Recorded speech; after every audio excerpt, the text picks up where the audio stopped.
Welcome to Merkaba Chakras, where we talk Buddhism in the fifth dimension. Welcome to another podcast episode of Merkaba Chakras. I'm your host, Vaughn Galt, and today we explore our connection to consciousness with 5D Shamanic Breathwork Instructors and founders of Venus Rising University. Today, we bring forward Star and her husband, Nikolaus Wolf, who teaches courses on awakening the shaman within using these techniques. So with that, Star and Nikolaus, welcome to Merkaba Chakras. Thank you. We're glad to be here. Yeah. Well, what we're going to do something a little bit unique, everybody. First, we're going to do a little smudge work to welcome in the energies. So you have the platform. Go ahead. Okay. So we're going to light some smudge, some sage. We have a candle here.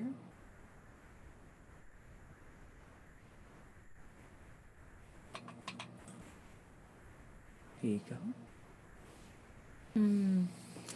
So invite everyone that's tuned in to allow the smoke to come to you from the sage, which is an healing herb, shamanic herbs. Let it come to you now.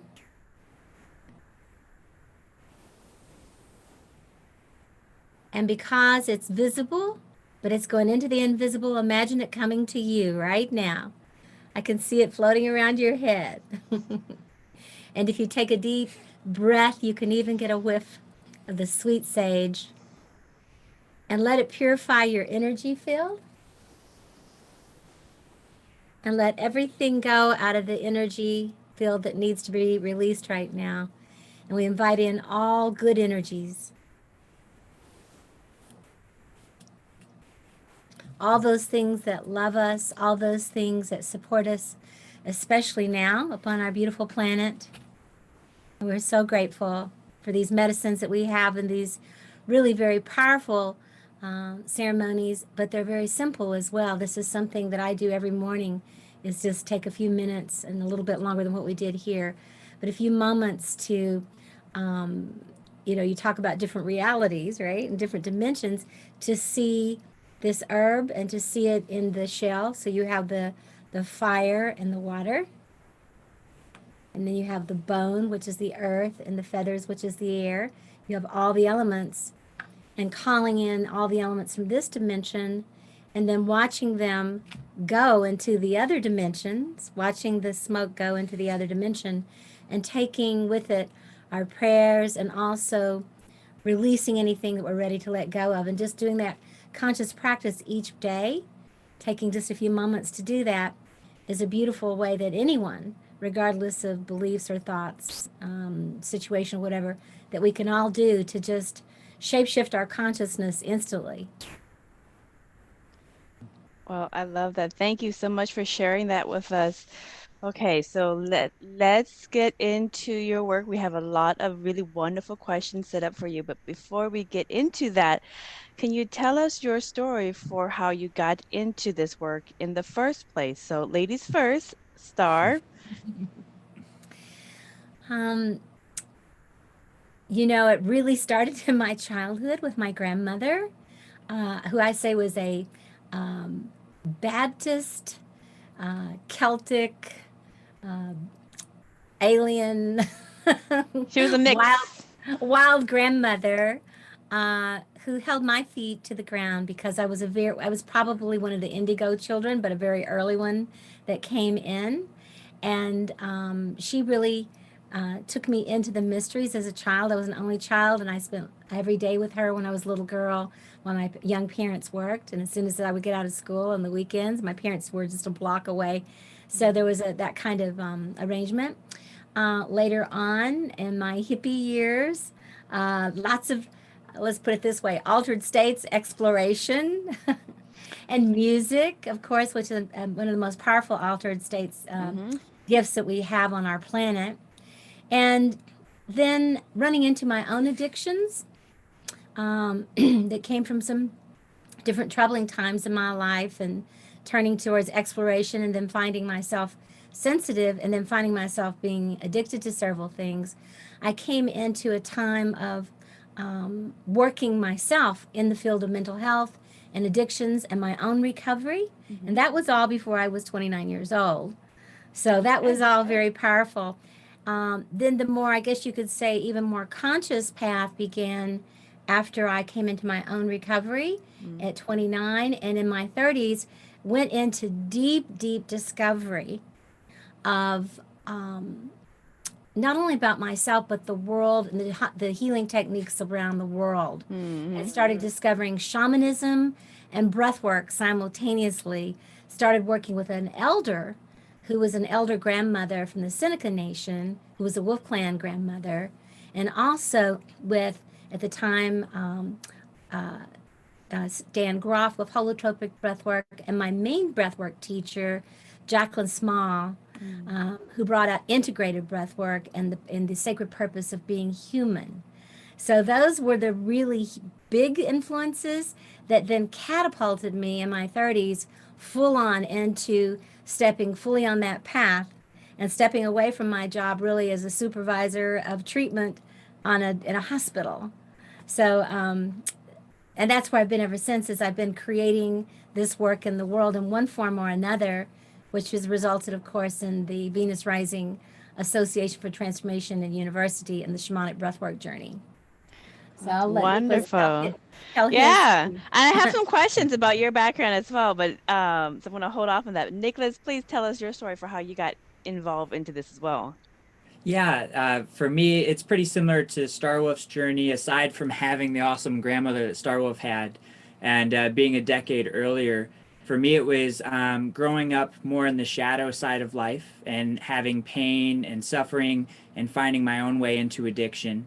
And along with that addiction, having these otherworldly experiences while I was searching for something more. I was really on a search for a deeper meaning and purpose behind the pain that I was experiencing within myself.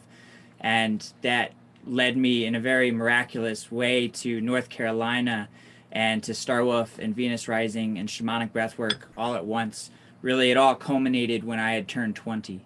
And I just, some deeper part of me knew that I wanted to be a part of a world that recognized existence outside of just the physical. And there was that part of me that's always been a little bit on the cutting edge of knowing there's more than what we can see, feel, and touch with our senses, and with the five senses anyway. And that's what led me here. And when I found Isis Cove and Star Wolf and Venus Rising, there was a part of me, my heart just like blew open, and I knew I had found what I was looking for, even though I didn't really know much of anything else. Right. Well, yeah, that your heart portal kind of bursted open when you hit home, huh? Mm-hmm. Well, the interesting thing about both of you in your backgrounds for how you got into this this work is that you both had addiction phases in your life, and this is actually very, very common for highly sensitive people for some reason, whether you call them indigo or crystal or starseed, or in Buddhism we call these ancient souls toku. Many of them, not all of them. I'm not an addict, I'm a normie, but it is very common that they are suspect to addiction problems. Why do you think, in your specific case, why was that for you? Well, in the shamanic world, there is something called the wounded healer. And there's this archetype that in order to really be able to have deep empathy, that one must have some sort of pain and suffering. It's like the oyster or the clam that has the grit and the pain and the suffering that's in that. Think about having a little bit of grit in your eye and how painful that is. Yeah. Think of the sensitivity of that creature in the sea that has the grit, that's in so much pain, and it keeps circling around that pain, and until finally it encapsulizes that pain and it becomes a beautiful pearl. And that's why it's called the pearl of great price. And so the same thing about the shaman, it seems to be that there are those that I believe, because I believe, I don't like to say believe, I know that there's reincarnation, Right. and that it's, I know that it's not only the past, but it's the future. We're living simultaneous realities now that we really have more of an understanding of the dimensions. Right. But that some of us embody specifically this time to be kind of on that bodhisattva path, to be on the path of planetary service. And the wound doesn't have to be an addiction to substances. It could be an addiction to food. It can be an addiction to sex. It could be an addiction to being down and depressed and hopeless. Anything that we get stuck in a loop with, whether it's substance or process, is an addiction itself. Or drama. Drama is definitely one. I understand that one Woo, really. that's a big one I for. could go there. Yeah, That was kind of fun sometimes. But just to complete that, the prior to awakening to the shamanic consciousness, one is mainly caught up in the addictive cycle and they can't see the way out. They can feel it. They know there's more. They're sensitive beings. And they know there's more than the mundane that's in the world. And the addiction feels like that, quite frankly, it's the only thing that helps them stay on the planet. Until they can find the moment where they can really reach out and grasp hold of what it is they've actually been looking for and searching for. And so first usually has to come the stopping of doing whatever and letting the ego die to a certain extent, so that a new part of us can be born. At that moment, I call that awakening to the shaman within and shamanic consciousness. Yeah, I mean, really, really well said. And the things that you said that I think are really, really critical is everything that we do can be an addiction. It's not just drug addiction or alcohol or gambling or sex addiction. It could be anything that is on the excess that does not serve you. So one of the things that I notice very commonly in my energy healing practice, in my hypnosis and my sixth sense consultation practices, and I'm sure you guys have cases as well, is there seems to be this, and this is something that a lot of monks and nuns that I grew up with just are very perplexed about. And I'd like your opinion about this, is that you have people who, for the most part, don't have bad lives. They actually incarnated in fairly decent families, not perfect, but decent. They incarnated into a fairly stable life. It's not completely dire. So for the most part, they of everything, they actually have a pretty healthy, decent life, and it's drama free. But for some reason, or they get to that state in their life, but then for some reason they get bored. And then they start resorting to creating drama, creating discord, seeking out issues or creating issues in their family or personal lives and their work, drama creation. And then it just becomes this uphill battle to try to get back to that healthy resonance. Why, as two people who's dealt with addiction and the behaviors of addiction that lead to kind of like your dark night, the dark night of your life phase, why do people seek drama or create it in their life? Is this a way of feeling value or worth? I mean, can you tell me if you've had any cases with that? Well, what I would say is within Venus Rising, we offer training programs and healing transformation programs for shamanic breathwork. And our first level program is called SHIP, Shamanic Healing Initiatory Process. And the reason that this is our first level is in SHIP, we look at very real scenarios, just like what you're talking about. So we go through the elements in this process according to the birth process. And with that, we look at things such as family of origin and shadow, which is what I really hear you addressing in your question, is that we all have these inner dynamics as a human being, both on a personal level and a collective level, that we're playing out in this grand drama, in the great Leela. And so some folks will come into our program and be like, I thought we were coming into a shamanism program. Why are we dealing with family of origin and shadow? And then Yeah. Star Wolf will usually say, is there anything more shamanic than dealing with your mother on the breathwork floor? Yeah. And so for us, we've found that it's these deeper roots that we all carry as human beings and spiritual beings that we're working through in our lifetimes, depending on where we've come into, how we've chosen to set up the play. And that drama is very much like you were talking about with that grit in the oyster shell. It creates the friction and it creates the pressure in the alchemical process to support us in finding and awakening that part of us that we've come here to be. Right, right. Oh, thank you for the answer. It's such a great answer because the inner part of everyone inside is a higher frequency, a higher being. And I've noticed this, and you just addressed it, that a lot of people come into their spiritual nature and they're like, I'm just here for the healing. I'm here to raise my frequency. I'm here to experience my multidimensional self in these higher energies. I don't want to deal with my mommy daddy issues. I don't want to deal. I don't Nobody want to. wants to deal with Yeah, their mom and daddy issues. I don't want to deal with That's my really lot true in work. life. Yeah, I don't want to deal with my lot in life. How is this?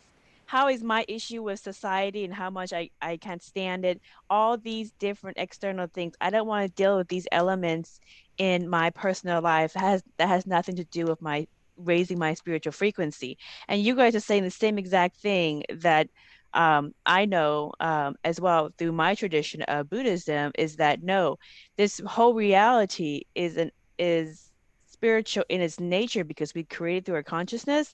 And if we create through a consciousness, if our consciousness is imbalanced, we create out of that imbalance. So Nikolaus, you were saying no, one of the very first things before we even get into the energy work and finding your inner shaman is to deal with those issues that are holding down your frequency, such as your mommy daddy issues, such as XYZ. Yeah, and those are the issues that typically are the root into the addiction problems as well. So if you don't correct the root, it's just going to come back. That's right. That's right. Okay. And it's societal too. It's in addition to parents, we have to say culture of origin, religions of origin. Family of origin is where you grew up, where you went to school, what your religion was, what were the norms, what was acceptable, what wasn't. I was reading the other day that they estimate that 1 in every 10 persons has chemical addiction just in the United States alone. Yeah. Yeah. And I would think that right now with everything that's going on, that's going to be rising to more than 1 in 10. So we have to really just stop getting on the rat race and just stop and look in the mirror and start addressing the things that we've been, putting our head in the sand about all these years.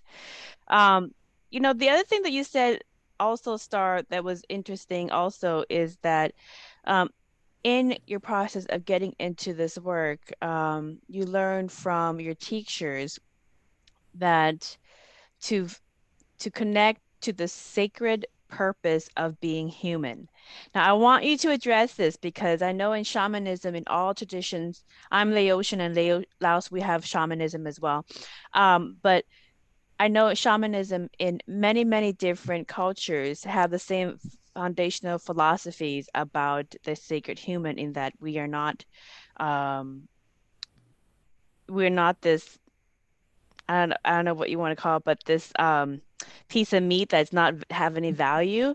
There's a lot of perspectives that circle around about this being a slave planet, being born a human is a negative lot in life. There's other things that you could be. This is like the bad ticket. Can you address that in terms of shamanism?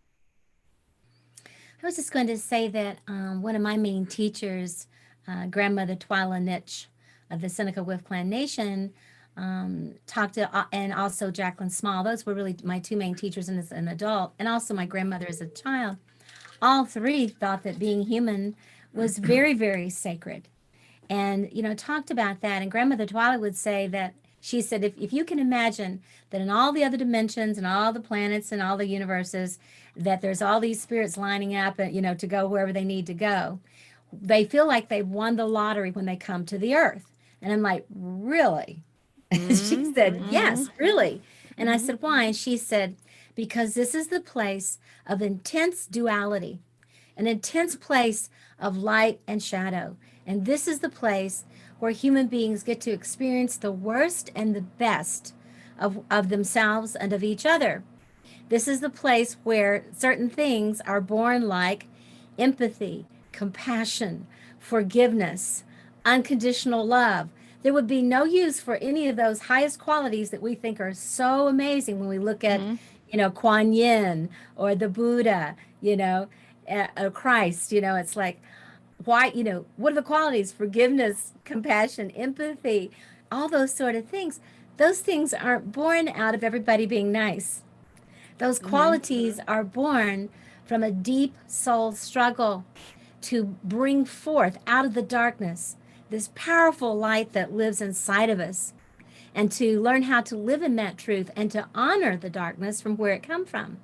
So it would be like the seed growing up out of the earth and then cursing the earth and cursing its roots and the shell that it was in and everything that's actually nourishing it. My memory, there's a slogan in AA called "Those who forget are doomed to repeat." And so, we see some of that politically happening around the world right now. It's like, what? Those who forget are doomed to repeat. That's why we have history and her story. We need to remember, not dwell in it, but remember and honor what has come so that we can move forward to next levels of consciousness. So this is the PhD program of unconditional love is what my teachers taught me. It is. And so we get to come forth with the most sacred things in the universe here on this beautiful planet because of the opposite. Right. Very well put. And that is so true. And so many traditions recognize the dual nature of creation, because you need an opposite to mirror back what you are. Without an opposite, you don't know what you are. So and that's very fundamental in Buddhism as well, is the concept of dualism within samsara. And so if you understand the dual nature within samsara, and that you've been the good guy and the bad guy and all these different things, if you do hypnotic meditation and go into your different lives within existence, you'll see that everybody's playing a role for the next best experience, and they need to create that next best experience through that dual nature. So it's very advanced work that people don't necessarily understand, because they really want to demonize the bad guy. They really want to demonize and box up quote quote bad people that do bad things. In Buddhism, we just basically call it life lessons. And so how long does it take you to learn that lesson? Because you don't have to bottom out so far deeply, but some people do. So what does shamanism and breathwork say about demonizing and hating the quote quote bad guys in the whole story? Well, again, one of the things that shamanism really brings forward, again, is about the shadow. And it's first, like pluck the mote from your own eye, own your own shadow first. As one of the teachers told me a long time ago, that, you can hate the deed without hating the person doing it. You can really disapprove of something without disapproving of the person. And so that's not, we do have to be careful, I think, to go into what I call spiritual bypass, and where we're just, like you said, completely ignoring the shadow, because the longer we try to stay in the light and not work with the shadow, guess what gets bigger? Because it creates the balance, right? Yep. So the thing in shamanism is to acknowledge and to appreciate the shadow as well as the light, and to learn to dance. We call it dancing with the shadow. And so one of the things you can do is you can look out in the world and you can see what you really despise, what some person you're really projecting onto. And then can you own your own fill in the blank of that, who that person's name is. I have one that really comes up in my mind right now out there. Happens to be a politician. That's all I'm going to say. But it comes up for me. And when it does, I can go, okay, what he is or what he isn't, that sort of thing. But what is it that most annoys me about him? Yeah. What's in you? And then I can go like, oh my God, I have some of this in me. How Right. can I be less like this? He's a Yep. perfect mirror for that for me. How can, I like to tell one little quick story, and that is when my son was a little boy, he's a grown man, but when he was a little boy, he had a teacher, and he would come home every day and say, I can't go back into Miss Dugan's class. She's mean, she's horrible, she's awful. Right. And so I said to him, I said, Casey, and he says, I've got to get out of there. I just has to get out. I can't do it anymore. I said, is she hitting you or anything like that? He said, no, but she just tortures me and picks on me. And so anyway, I said, if you can figure out what it is about her that you don't like and why, I said, I'll get you out of there. So a few days went by, and one day he was in bed. He said, Mama, Mama. And I came running in, and he said, Mom, I figured out what it is about Miss Dugan that drives me crazy. He said, I really see what I don't want to be like. I don't want to be that miserable when I grew up. She's miserable. I don't want to be that kind of person. I don't want to be walking around miserable. And I said, okay. I said, so I'll help get you out of the class. He said, no, I'm going to stay because I'm learning a lot from her. And he stayed in the class. And somehow something happened for him where all of a sudden he liked Mrs. Dugan, and all of a sudden she was treating him nice. And he's, this is like he's like 10 years old. Yeah. And something completely changed. And what I know, he said, why did it change? I said, your lesson had been learned. Yes. The And trigger is no from it. longer there. Yeah. That's a really, really good example, because if there's something out there, whether it's a politician, whether it's a teacher, the bad guys are like the best teachers, unfortunately. Unfortunately. Or If fortunately, I don't know. everybody was kitty gloves and kissies and everything's all goosey everywhere, then you would never grow, because there's nothing to grow through. Yeah. And But that's exactly why it seems that it's we're so lucky to come to Earth, because we have that play that we can learn and we can grow as souls. We talk about being spiritual beings, having an Earth experience, because to be in the levels of consciousness that we don't necessarily have that friction and that pressure to grow as a soul with. Whereas when we can come to playing fields like Earth, we can have all of that to go to deeper and higher depths. Right. Nikolaus, let me ask you a question. This is a guy question, actually, because I get this in a lot of guys as from guy clients, and then from talking to different men that I interview on the podcast.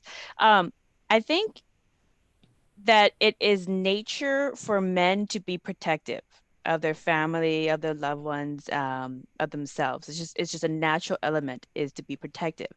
And in that natural, just like for women, it's many times it's very natural to be nurturing. It may be in our DNA, but that natural element to be protective, and to kind of ward off or look for things that could be harmful, to protect against, also brings in a lot of possible paranoia about things. So how, and oftentimes if men see something, it will trigger them, and they will have so much charge and anger, almost to the point of hate anger towards somebody or some element or some concept that they see as threatening somehow. How can men deal with those triggers inside them when they come across elements in society or elements around their children or anything else that immediately put them into that fight or flight mentality? Yeah, for me, the first thing is the breath, is remembering to breathe and to slow down. And I'll take your question. I hear that it's really for men. And for me, one of the things I love about shamanism, and a lot of work that Carl Jung brought into our world, we bring into our work. And he talks about the anima and the animus. So for me, when you talk about that protective piece, I don't see that just as men, Mm-hmm. more as the masculine, and the women and both carry that. So, Right. like for example, in our relationship, Star Wolf is definitely the protector and the one who is hyper vigilant and always watching for anything that could pose a threat to the pack. Mm-hmm. And whereas I'm learning that, Star Wolf has a very developed masculine. We talk a lot about Sekhmet, the Egyptian goddess who has a phallus, and she carries that masculine energy. Yeah. And so for me, what I'm learning is how to find balance with my anima and my animus, with my feminine and masculine within. I have a very developed feminine from my childhood and just naturally how I came into this world. Mm-hmm. And so I'm learning to grow my masculine up by having a really good example. Ironically, I didn't have much of a father figure growing up. I didn't have that positive masculinity in my life. And so I'm learning a lot of my positive masculinity from my wife, Star Wolf. And Yeah. so I'd bring this back to the culture. When we look at our cultures, at our raising, at when you even talk about a nurture and nature, it all depends about what we're born into circumstantially and what the belief systems are that are around us. Right. And Strofe and I talk a lot about this, about how men and women have so much to learn from one another and how we can find a way to find this balance within through the breath and through doing work like what we're talking about, going into the family of origin, going into the shadow. And, for you in this example, it could be that the triggers of wanting to protect and that paranoia and needing to really show up in a fierce way. And for someone else, it could be something else. But it all really comes back to taking the time to breathe and to go into the shadow of what is that trigger for us, where is it coming from, and how do we own it ourselves? Mm-hmm. Mm-hmm. Well said. Yeah, triggers is something that I think everyone can recognize and then not just forget about it, but recognize it, take that breath work, take that moment to look within and go, what about me triggers this response to something or someone out there? What about me? And when you recognize and address that and you remove that charge, now they could exist and do whatever they want, but it's not going to have any effect on you or your psyche Well, or this your is where we come well-being. into boundaries as well. So we teach a lot about codependency in our work. For us, we look at codependency as being the roots of addiction, and that in the program we will talk about, that first we own it ourselves, then we look at what's appropriate action. If action is needed, how do we set clear and strong boundaries without necessarily needing to attack anybody, but making sure that we're holding that safe space for ourselves and for our tribe, like you were bringing up. Yeah, it's really, really good. And yeah, the topic of addiction is it goes so many different ways, but especially for not all healers are coming from traumatic backgrounds, but a lot of healers in a lot of different modalities come from a diverse background where there is a lot of different types of personal trauma that they had to overcome. And so for somebody out there right now who's looking into shamanism and breath work and the different techniques that your modality offers in trying to get over and understand and make peace with their personal traumas in their life so they can get to that healing place and maybe just live in a healing space for themselves and their family, or if they want to move forward and be a healer in some way, shape, or form, they could do that. What is your recommendation for people going through that right now? So there's an old adage that says, healer, heal thyself. And, again, pluck the mote from your own eye first, and a lot of people will go to school perhaps and that seems like the logical course to become a physician or a hairstylist or whatever it might be, to go and to learn that and then to bring that into the world. But in the days of old, in ancient times, Right. people learned you know, we have records now, we know this, of how people learn, that people would notice the children and notice what they gravitated towards, whether they were painting on the walls with their hands, you know, or whether they were gathering herbs, or whether they were beating on a drum, or, you know, whatever it might be, or whether they were particularly compassionate towards animals and those kinds of things. So to develop people, you know, first of all, I would say, you know, we notice where people are. And we notice then just everyone, and this is a place of humility we all must, I think, need to come to, that everyone has been wounded, regardless of how wonderful your families have been. You know, everyone has an ancestry. Right. Everyone has a family of origin, and that's not just your parents, it's not just your grandparents, it's your great grandparents and their great great grandparents. Definitely, that influences and behaviors and even biochemical things are coming through to each Right. person. And then you have your culture of origin that you're in, or your village, or your town, or whatever it might be. So we're multidimensional human beings just in Right. this dimension, right? Right. And we have all these influences coming on in. So all of us have our addictions, or if you don't want to call them that, if that's too much of a trigger for people to hear that word, you know, our sins is another, you know, thing, but that's another trigger, our failings, shortcomings, or just the places where we could improve. How about that? Yeah. You know, Yeah. and that we can, and I say to people, you know, are you who you want to be yet? Do you feel like you're finished? If not, then you probably want to get to know yourself better.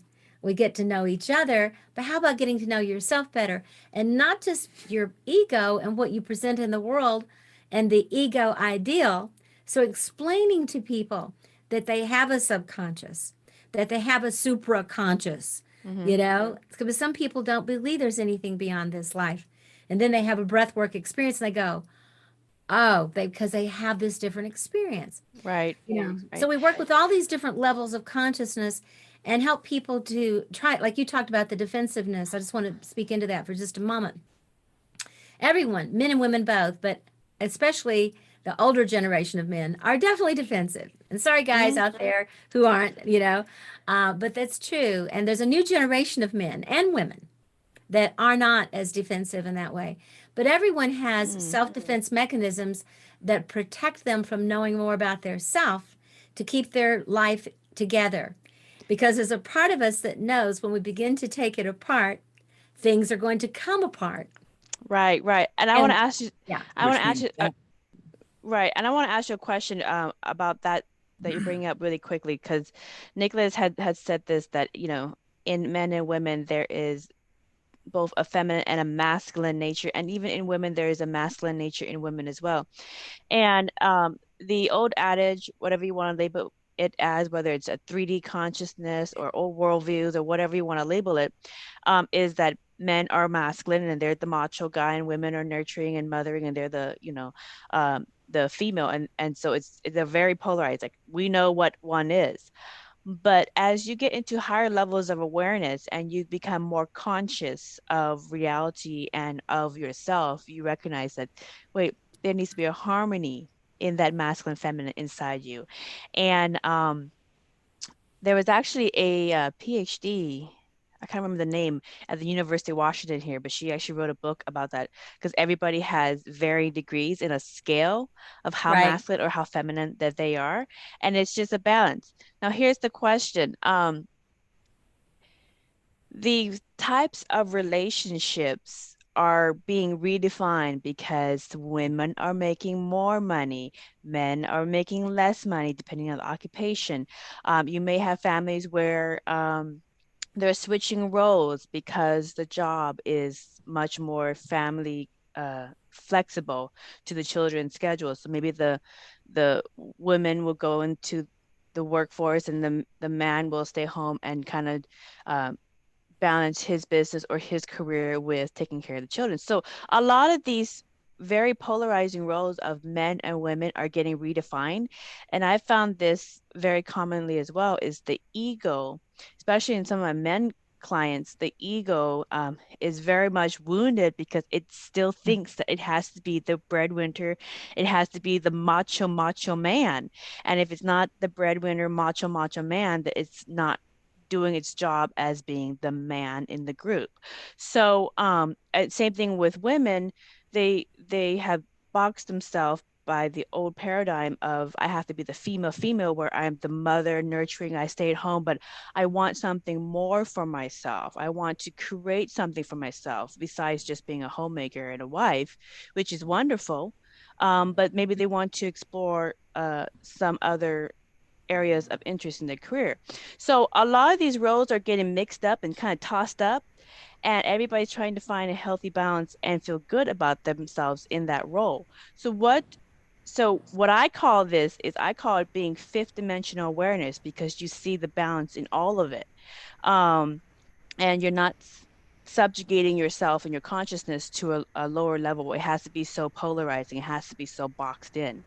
But as people get into this awareness of universal roles and acceptance of that and make peace with it, they are being challenged by older family members, by society, by whatever.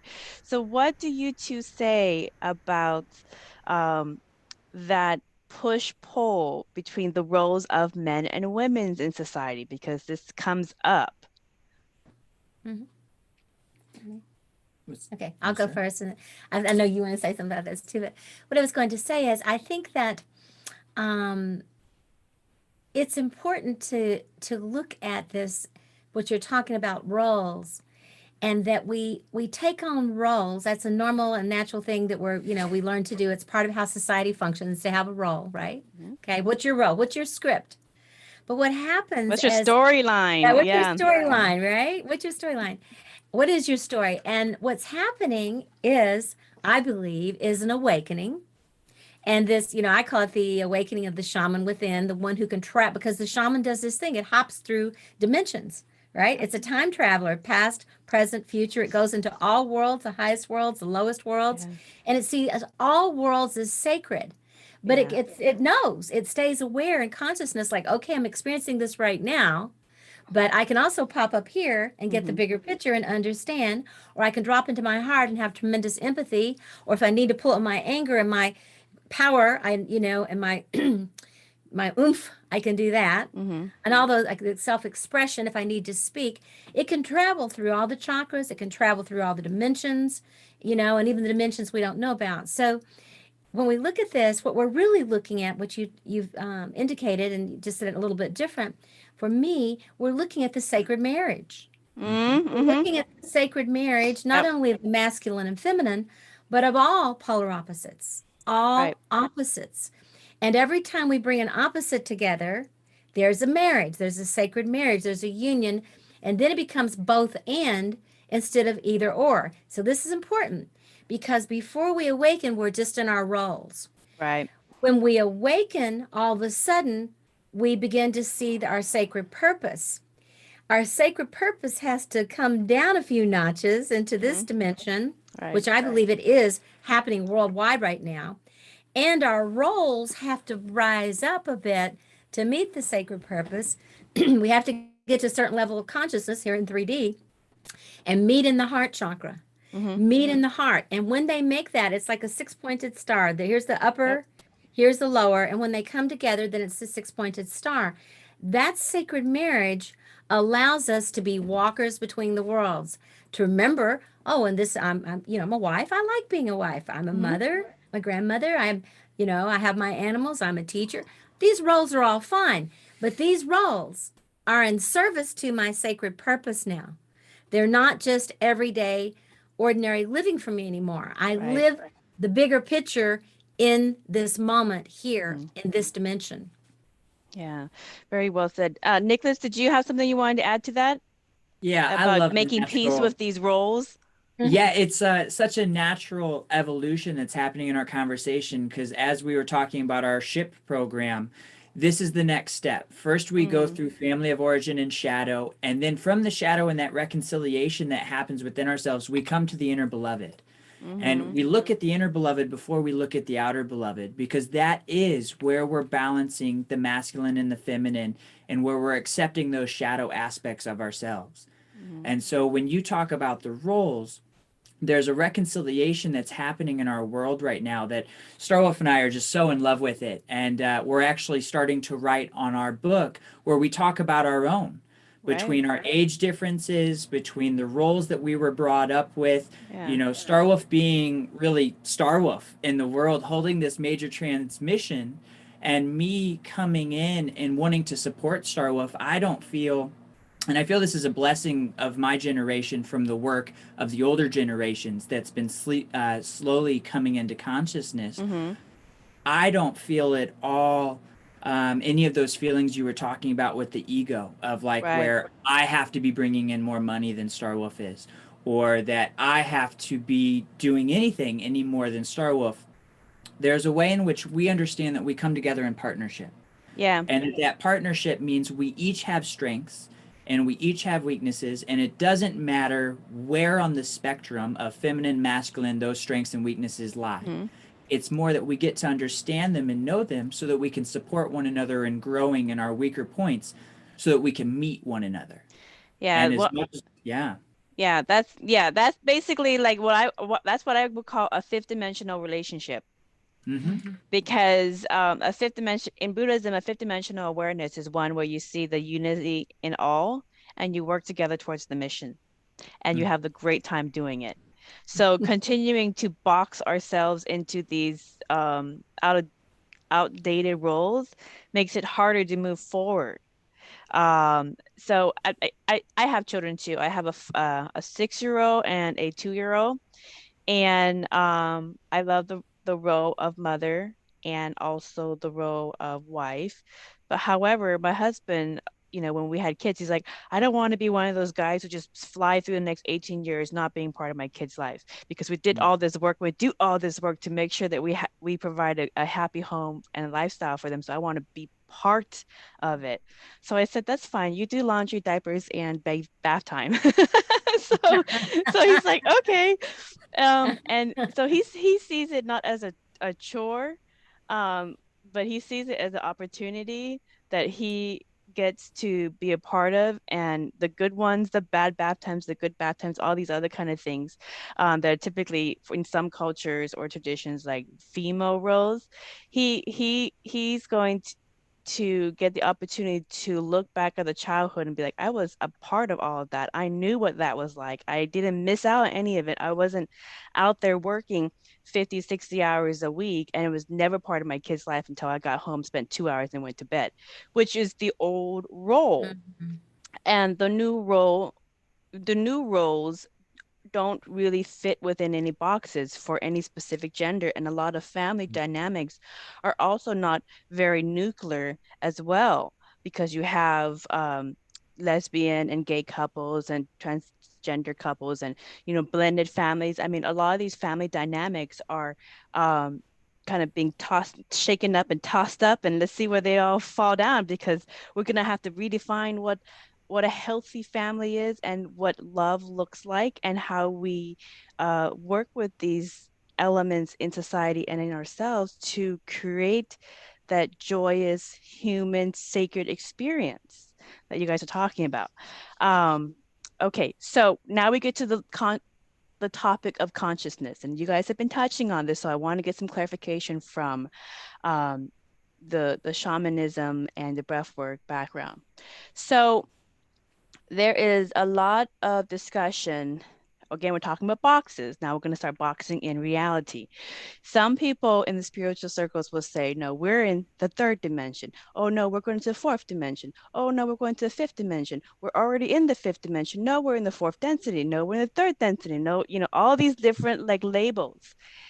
And in Buddhism, because it's a Buddhism podcast, so I relate some of it to Buddhism. In Buddhism, it's all about consciousness and your inner awareness of self. And from within your consciousness and your level of awareness, you create the world. You collapse the world and you destroy the world. And if you haven't had those experiences, look at your personal Mandela effects or parallel reality or shifts in your life to see that you are the one that is experiencing within your consciousness. So we don't spend so much time focusing on out there as being 3D, 4, 5, whatever it is, because we're focusing on our level of consciousness to the level that we want to be. And then out there is just going to naturally match whatever we're emitting outwards. So that's the Buddhist understanding of it.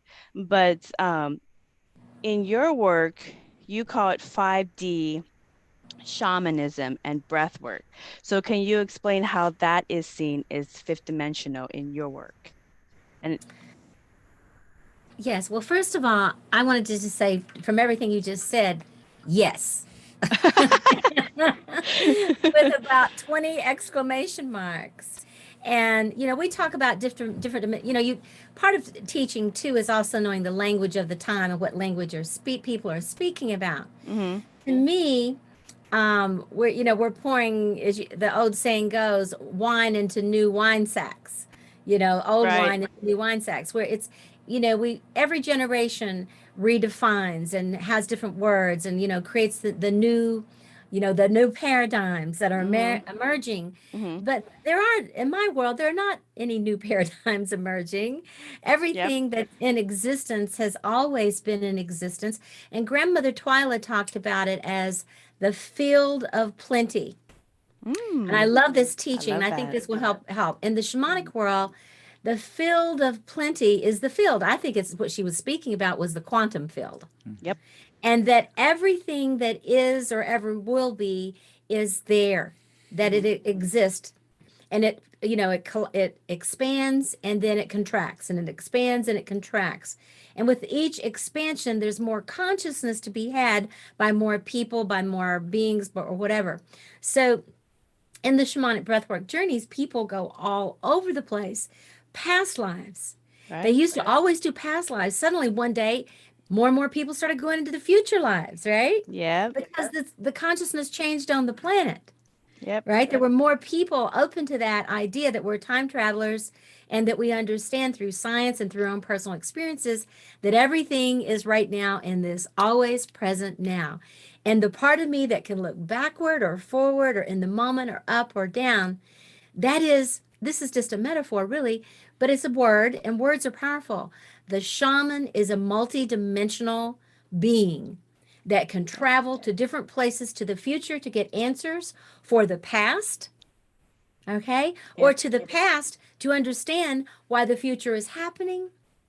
But the point is, I believe, is to bring it all here as much as possible for bath time and diaper changing and, and putting a good meal on the table and being kind to your neighbors and planting your garden and bringing something that will help benefit our lives in the here and now for the future generations, and to learn to be a worthy ancestral memory in someone's DNA, so all this dimensional speaking about, I appreciate it because it says to me that people are now aware, at least, of the other dimensions.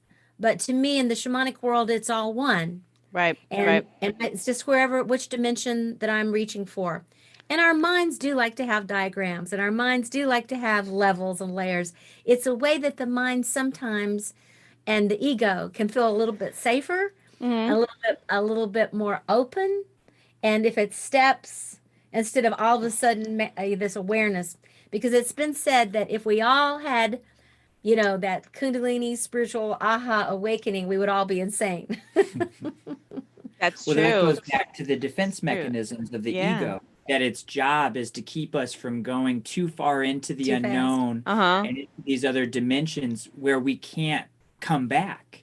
That's essentially where the insanity is and the schizophrenic breaks. Yeah.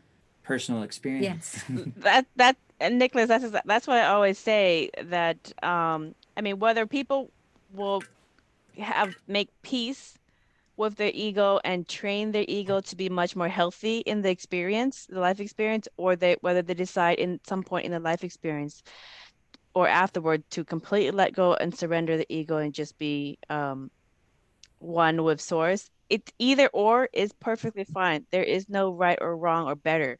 They're just different. They're just different experiences and sources in everybody. So source is experiencing all experiences equally. So that's a personal choice. But the thing about kind of having a spiritual crisis is I find this in my private practice with hypnosis clients and sixth sense consultations with people who've already had their awakening. They're leveling up their energy field, doing a lot of these work on themselves. And Star, what you describe about being multidimensional, I always tell these clients, oh, you're being a 5D shaman in training. Okay. Because one of their sixth senses is that they're trying to make sense of their reality where they may be watching a movie for the first time or a show for the first time with friends and family and recall exactly what's going to happen, tell everybody what's going to happen. This just launched for the first time, and that's exactly what happened. And then they're stumped. How did I experience this already? And then experience it again and tell everybody what's going to happen. And everybody else around is stumped. How did you know that? Did you time travel and then come back and tell us this? So this is a sixth sense that's actually happening right now to people and is giving them a spiritual crisis because reality is playing with their ego and their consciousness, and they don't know how to put it into a box that they can, you know, live with peacefully. So, Star, when you teach this work, do you have people coming to you with these unusual sixth senses about reality not being understandable? Yes. Yeah. This is the Yes, leading edge work. it is because, Yeah. remember, my background is in psychiatric mental health and addiction. So I Right. frequently worked on many, many years ago, in a field that was mainly prescribing medication for people. And I was a part of that system. But I also, being, young and vulnerable, and also feeling quite honestly that I was very close to being on the other side of that table, Mm-hmm. myself being that sensitive and open of my own things that were going on. I became very aware that the people I was working with were just one breath away from where I was, Uh-huh. and I felt like, quite frankly, from where everybody is. And so, part of what, when people come to us now, I could say most of the people who are drawn to us, whether they know it or not, they're on the edge. Even if they're showing up every day, in a Brooks Brother Yeah. suit, or if they're, Uh-huh. high tech with Facebook. We've had people from, who are in high tech with Facebook. Uh-huh. They're on the verge. Yeah. We're the people, we receive the people who are on the verge of breakthrough. People just don't show up in our lives, quite frankly, because they want to learn something new. They may Right. say that. Their egos may say, oh, that shamanism thing, that looks interesting. What it really is, ding, ding, ding, ding, ding. You better get yourself to this shamanic program because you're getting ready to come unglued and you're needing to like go through this process. Mm-hmm. And you're going to need some people who've been through this to help hold you together so that they can help you understand that what you're going through is a shamanic ego death and rebirth, and it's normal. It's what every Yeah. caterpillar goes through before it Yep. becomes a butterfly, Yep. Yep. you know? Yeah. Fifth dimensional awareness, connection to source, and I mean fifth dimensional awareness and multidimensionality of self is being present in and understanding it all exists at the same time. And if you understand and know that it all exists at the same time, you will have experiences that are jumping timelines, jumping realities. And I've done this with people who interview me on my books about Buddhism and consciousness and reality, and they're like, Vaughn, how come I read the books? How come my eyes turned from green to brown? And they've been like that for months now. They haven't changed. My whole family has green eyes, and I said, because you have shifted your consciousness in all your spiritual work to a level that this is what matches. Okay, so enjoy it while it lasts. It might last a long time and be permanent. It might go back to green. You never know. So, but it's still you. So love what you are in the moment, and experience the best version of that moment. So you have to kind of like let go of boxing yourself and boxing society into certain labels, because when yourself or when society completely changes certain elements than what you previously experienced, it's going to be kind of like a spiritual crisis for some people. Mhm, mhm. Okay. They call it a spiritual emergency, and I want to give credit to the person who came up with that back in the 70s was Christina Groff, who was married to Stan Groff with holotropic breathwork. She's no Hmm. longer with us on the planet. But she called it, and she even started a spiritual emergency network. Hmm. Because when people were doing breath work, and as people were doing breath work, they were entering into these other altered states and having experiences that they couldn't Uh-huh. explain Yep. and coming back. And sometimes they would go into a spiritual emergency because it didn't meet their perceived reality. Right. And once we started normalizing the new states of consciousness, those spiritual emergencies begin to drop off because it is, anytime, even if you go from being a country person to New York City, it's frightening, it's intense. Yeah. So You're not used anytime to you it. Yeah. change, you change something, there's that period of instability and like what's my touchstones. So if you can normalize the experience, which imagine that we have 50 people in the room. Well, for instance, we're going to be doing a virtual Zoom breathwork. We're here pretty soon Mm. with probably 150 people with gathering of the shamans. And when all those people come in, there'll be a normalization and a sharing of the experience of what it's can be, so that when people have that experience, there is a new normal that happens in Yeah. the group consciousness. Yeah. I would liken it to, like, you remember that 80s TV series Quantum Leap? I did. Yeah, okay, so it's a scientist. He would time travel through a machine in different Sounds good. times. And then he would have to adjust and ground himself to that reality until the next jump. And he had to kind of ground himself to the culture, the energy, the people, and so that he can kind of go through the experience unscathed. And so, you had to be very open and also very flexible as a human being to be constantly jumping from one to another.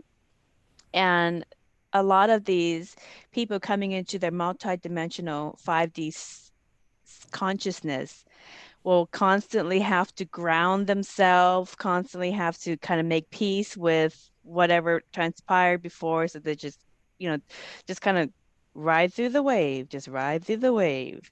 Okay, so let's switch focus. Let's talk about the courses that you offer. So obviously I'm Laotian, and Laotians are Buddhists, and they also respect the path of shamanism in Laos, which traces back to folklores of Mu or Lemuria. Mm-hmm. In olden days, when Lemurian giants roam Laos and Thailand and all Southeast Asia. So we have lots of folklores about ancient Lemurian civilizations and of giants that lived there.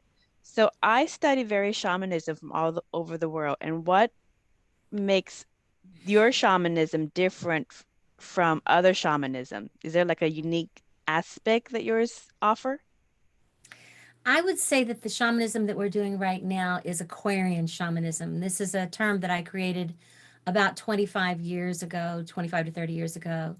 And what I mean by that is that I believe that we are gathering from various cultures and from various time periods ancient wisdom. And also, wisdom just didn't happen in the olden times. It's also happening now. Hopefully, there's some happening on this interview right now, that there's new things coming through, and that merging ancient wisdom with modern day consciousness, emerging consciousness. Mm-hmm. So it's a marriage and a union of that. So for me, rather than it being, just, Seneca or Cherokee, or we're very deep into the Egyptian mysteries, and we lead people to Egypt. I've co-authored 3 books on Egypt, so the Egyptian mysteries. We went to be with the white lions, and I co-authored a book on, the African mysteries. I just co-authored a book on the Peruvian mysteries. So we're very much getting an education, and we're also educators.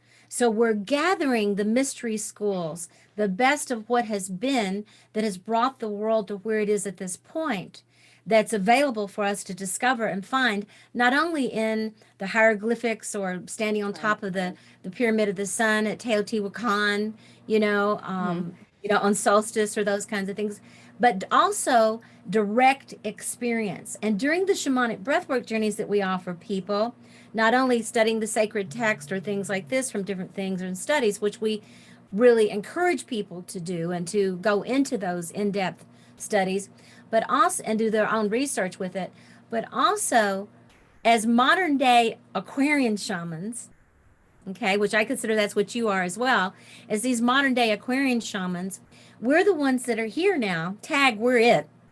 Okay. Own it. That's right. The ancestors are still here and they're around to support us. Yeah. But it's our time to be human. Yeah. It's our time to step forward as the new shamans, as the new Buddhas, as the new, way showers. This is the time that was predicted, is that humans would become more dimensional, multidimensional, and bring, as Christ said, heaven to earth, on earth as it is in heaven. As above, so below, as within, so without. Yeah. So comes in, outward. That's right. Yeah. So this is our time to do this. And so what we're trying to do is bring shamanism into the zeitgeist as something that belongs to everyone now. And even my grandmother's, Twyla, my grandmother teacher, she had said to me, because I said, Grandmother, you seem to, you're so eclectic and you're not just teaching just your people. Or she said, it's time for the rainbow nations. There's going to be a difficult time that comes on this planet, and you're all going to need all the help you can get. Everyone needs an awakening. Yeah, and it's going to be a lot of spiritual freakouts. Spiritual crisis 911. It's going to be like long wait lists and waiting periods. Well, aside from the Zoom offerings that you guys offer as well for online study, the Venus Rising University does these fantastic mystery tours and events. And eventually you guys will go back into that as well when we go back into that after the pandemics. But you do these mystery tours all over the world. And what are some of the events that people can look forward to in the near future? Do you have some that you have in the works you're planning?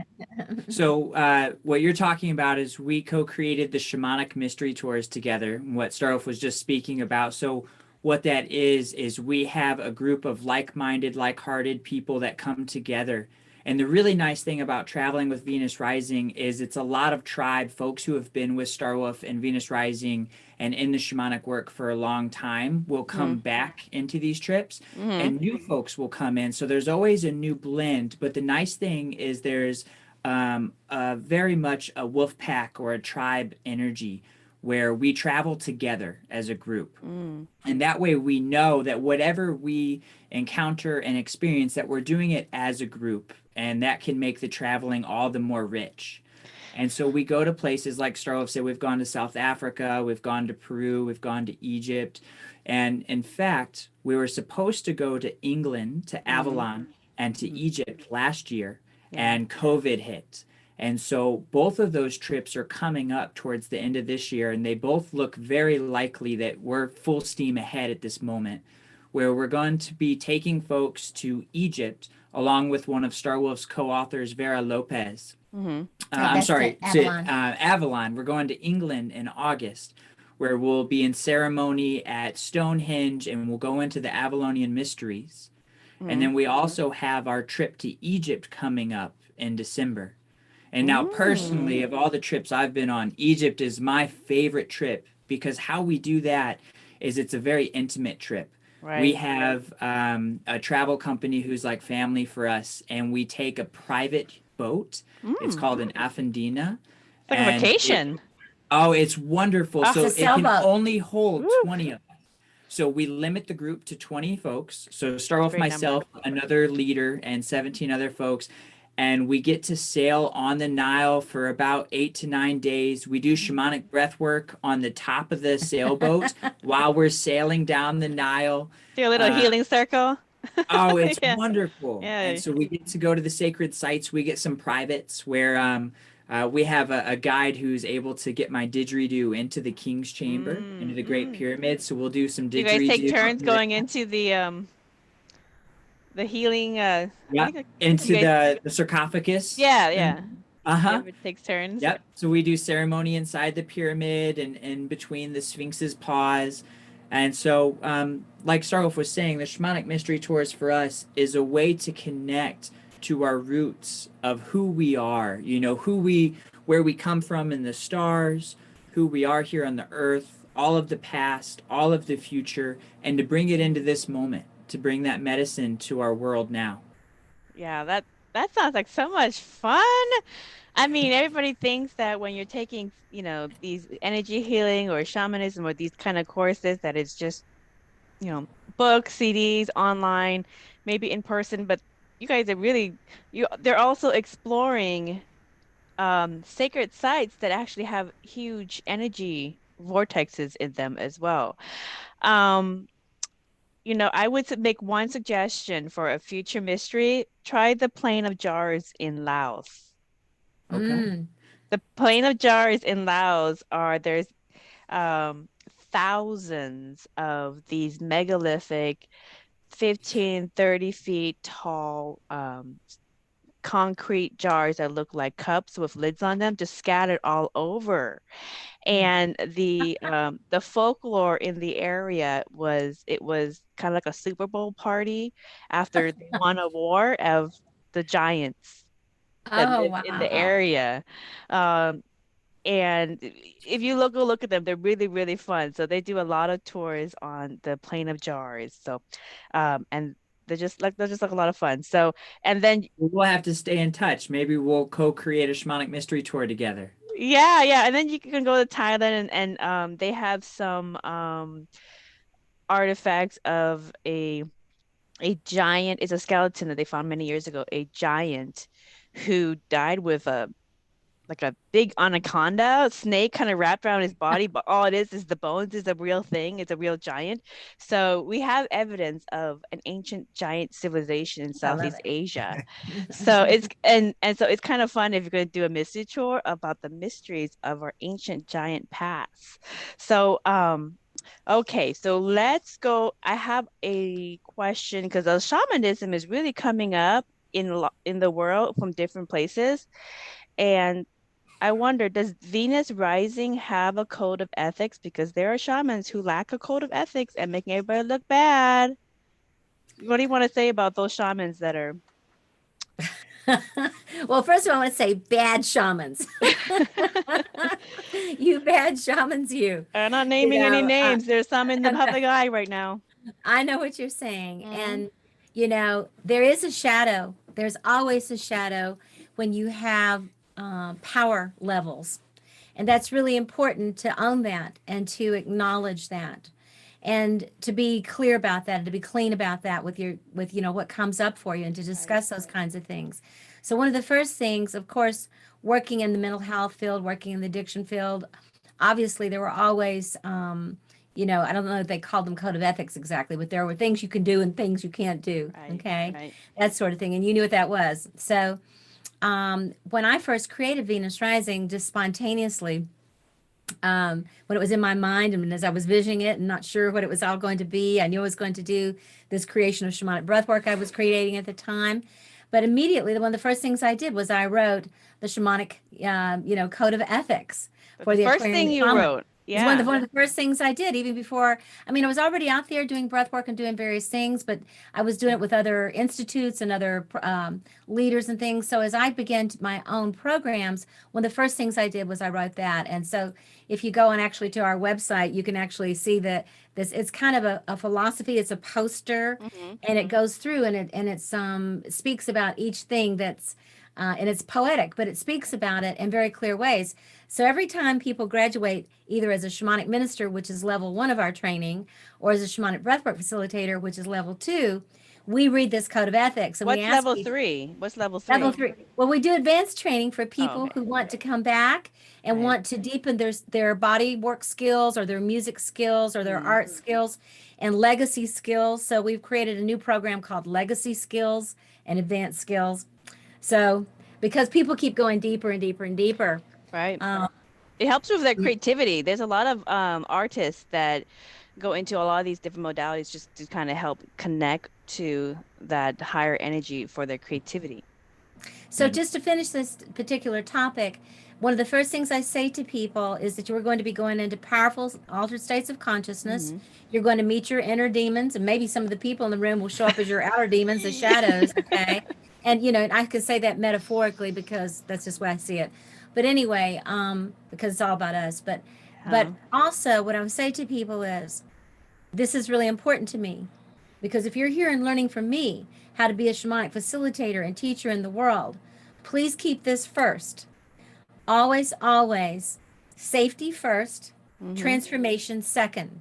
And then when they go, but you know, we need to shake people up and break them out of there. And I go, safety first, transformation second. The ego won't transform if it doesn't feel safe. If you don't create a safe container and a safe sacred space, it will not. It can go psychotic, okay? Or it can repress and run and hide, but it will not be able to transform.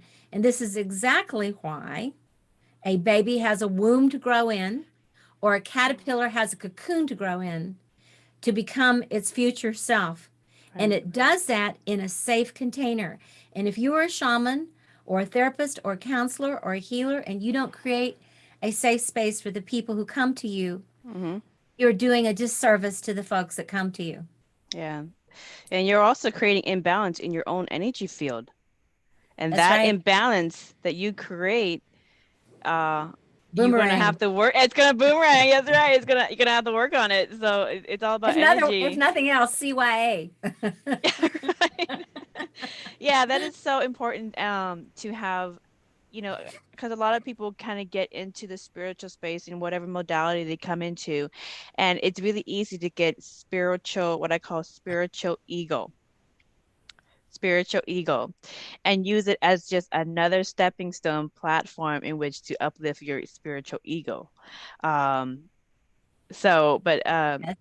Yeah, so it's kind of a slippery slope on that aspect, but you have to take, if you do get into this, you got to take your responsibilities for what you represent very seriously, because when people follow your work and then they go down that rabbit hole with you and it is not very integrous, you also hold that in your energy field and is responsible for their part that you pulled them into.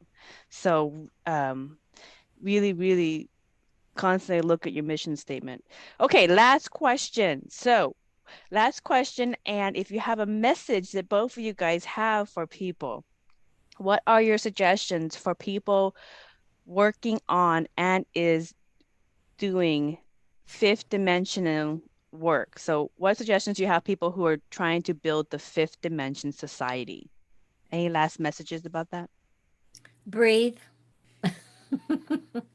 I would say, first of all, trust the process.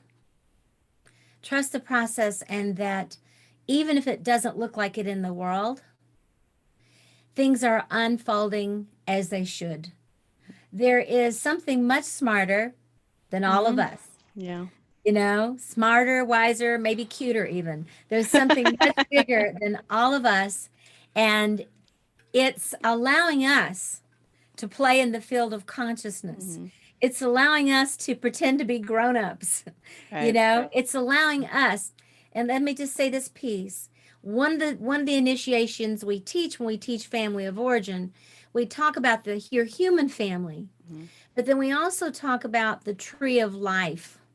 And that there's the family tree of your human family, but there's the tree of life of whether you come from aliens or another dimensions or wherever it is you're from these other dimensions, these higher dimensions, that's your life too, that you are multidimensional, you are shamanic, and that while you're here, that it's important to remember you have a part to play, that comes along with the soul purpose. You have to wake up to even know that, but that you have a soul purpose.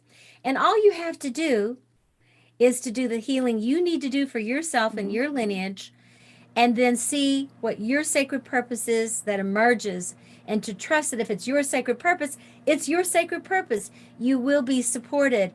And that if you create the safe container for yourself and for others, you'll be able to benefit yourself, your own karma, and the world around you. So take a big deep breath and relax and breathe into it and trust the process. What would you say, Nikolaus? I'd say along with that, to let yourself trust your body and to listen to your heart especially, and to find a co-journeyer, you know, whether that's a lover or a partner, whatever that looks like. In the shamanic breathwork process, we have folks pair up where there's the person who's journeying and breathing, and then there's the person who's co-journeying and who's holding space for the breather. And it's the same in sacred marriage, where Starwolf and I are holding space for one another, where I'm on my own personal journey while simultaneously holding space for Starwolf on her journey. And we co-journey together in that way. And the reason why I bring that up is because we are in these bodies and we are in this dimension. To have that co-journeyer, one sets that sacred space at an even deeper level in the psyche and in the ego and the body, where we're able to let go and to trust even more that somebody's there with us and that we're being witnessed in the work that we're doing. And then also there creates an intimacy where two or more are gathered, that spirit can come in as the sacred third. And Wonderful. that's what I find in all areas of our life. Yeah, I love that. Great messages for everybody. So if you're not really interested in all the other different games that are playing, you can play your own game and create the 5D right now in your own life. So Star and Nikolaus, thank you again for adding another fascinating modality that people can use to learn and grow through. So they can learn their connection to source and to our beautiful planet Earth through shamanic breathwork and the different courses that you offer. And so for more information about their offerings, go to their website, which is shamanicbreathwork.org, or you can just Google Venus University and you'll find it as well. So thank you kindly to our listeners for listening to another enlightening conversation. Until next time, thank you and blessings. Thank you.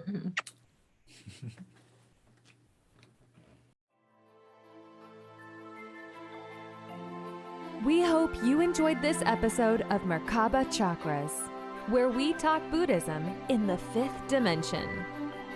For more information about today's guest, please go to the show description. For more information about Vaughn's metaphysical work, please go to merkabachakras.com. The views expressed today are for entertainment purposes and do not necessarily reflect the views of the host or replace any medical or legal advice. Don't forget to subscribe for more interviews about the fifth dimension.